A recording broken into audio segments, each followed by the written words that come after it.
ಚನ್ನಪಟ್ಟಣ ಉಪಚುನಾವಣೆಯ ಕದನ. ಈ ಬಾರಿ ಆದರೂ ಚಕ್ರವ್ಯೂಹವನ್ನು ಭೇದಿಸ್ತಾನ ಅಭಿಮನ್ಯು, ಅಥವಾ CP ಯೋಗೇಶ್ವರ್ ಸೈನಿಕನಾಗಿ ವಿಜಯ ಪತಾಕೆ ಹಾರಿಸ್ತಾರೆ? ಈಗಾಗಲೇ ಚನ್ನಪಟ್ಟಣದಲ್ಲಿ ಮತದಾನ ಬಿರುಸುಗೊಂಡಿದೆ. ಸದ್ಯಕ್ಕೆ 84.26% ಮತದಾನ ಪ್ರಕ್ರಿಯೆ ನಡೆದಿದೆ. ಅದ್ಭುತವಾಗಿ ಚನ್ನಪಟ್ಟಣದ ಮತದಾರರು ಮತವನ್ನು ಚಲಾವಣೆ ಮಾಡ್ತಾ ಇದ್ದಾರೆ.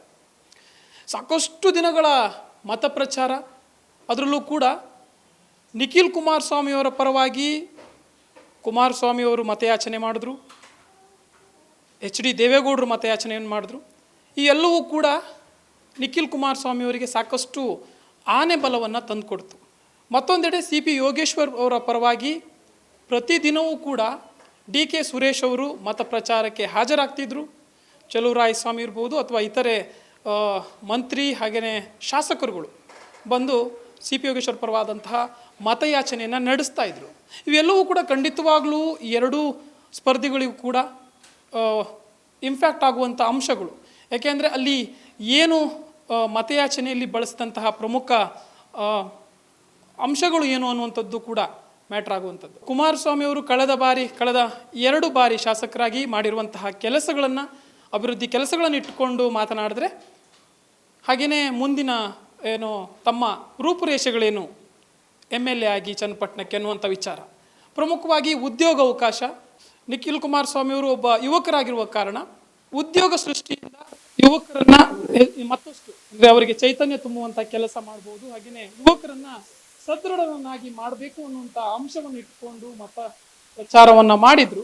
ಚನ್ನಪಟ್ಟಣವನ್ನು ಯಾವ ರೀತಿಯಾಗಿ ಅಭಿವೃದ್ಧಿ ಮಾಡ್ತೇನೆ, ಇನ್ನೇನು ಕೆಲಸಗಳನ್ನು ಮಾಡಬಹುದು ಅನ್ನುವಂಥ ಅಂಶಗಳನ್ನು ಇಟ್ಟುಕೊಂಡು ಮತ ಪ್ರಚಾರವನ್ನು ನಡೆಸಿದ್ರು. ಅದೇ ರೀತಿ CP ಯೋಗೇಶ್ವರ್ ಅವರು ಈಗಾಗಲೇ ರಾಜ್ಯ ಸರ್ಕಾರವಿದೆ, ಗ್ಯಾರಂಟಿ ಯೋಜನೆಗಳ ಫಲಾನುಭವಿಗಳು ಯಾರ್ಯಾರಿದ್ದಾರೆ ಆ ಎಲ್ಲ ಅಂಶಗಳನ್ನು ಇಟ್ಕೊಂಡು ಮತ ಪ್ರಚಾರವನ್ನು ನಡೆಸಿದ್ರು. ಹಾಗೆಯೇ CP ಯೋಗೇಶ್ವರ್ ಅವರ ಪರವಾಗಿ ಯಾರ್ಯಾರು ಪ್ರಚಾರವನ್ನು ನಡೆಸಿದ್ರು ಅವರು ಪ್ರಮುಖವಾಗಿ ಉಲ್ಲೇಖ ಮಾಡಿದ್ದೆ ಗ್ಯಾರಂಟಿ ಯೋಜನೆಗಳು. ಸೊ ಯಾವ ಅಂಶಗಳು ಯಾರಿಗೆ ಕೈ ಹಿಡಿಯುತ್ತೆ ಅನ್ನುವಂಥದ್ದನ್ನು ಕಾದು ನೋಡಬೇಕಾಗಿದೆ. ಆದರೆ ಇಲ್ಲಿ ಇಂಟ್ರೆಸ್ಟಿಂಗ್ ವಿಚಾರ ಅಂತಂದರೆ, ಈ ಬಾರಿ ಅದ್ಭುತವಾದಂತಹ ಮತದಾನ ಪ್ರಕ್ರಿಯೆ ನಡೀತಾ ಇರುವಂಥದ್ದು.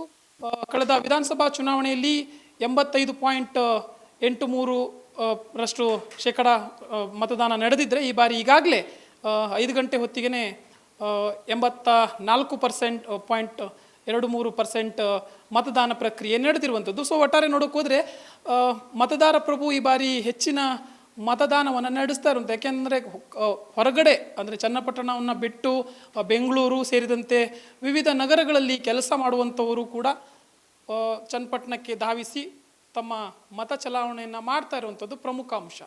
ಸೊ ಒಟ್ಟಾರೆಯಾಗಿ ಈ ಚುನಾವಣೆಯಲ್ಲಿ ಮತದಾರ ಪ್ರಭು ಯಾರ ಕೈ ಹಿಡಿತಾನೆ, ಯಾರಿಗೆ ಜೈ ಜೈ ಹೇಳ್ತಾನೆ ಅಥವಾ ಯಾರಿಗೆ ಬೈ ಬೈ ಹೇಳ್ತಾನೆ ಅನ್ನೋದನ್ನ ಕಾದು ನೋಡ್ಬೇಕು.